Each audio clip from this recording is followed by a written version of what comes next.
आमे जदि एक्सरसाइज करिबा ताहले आपनकर पेन बढ़ी जिवो।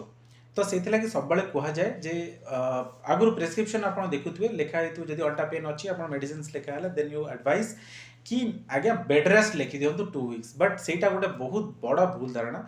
आपन जदि 2 वीक्स पई बेड रेस्ट नउचंती ताहले जो मसल्स अराउंड द जॉइंट अछि जोडा का माने सुचारू रूपे काम करिया कथा सेगुडाकर स्टिफनेस आहुरी अधिका बढ़ी जिवो। सो इनिशियल 1-2 डेज रेस्ट पर जोटा कि दिया जाए इन्फ्लामेशन कम करने तापर आपण रेगुलर एक्टिविटीज करने कथा।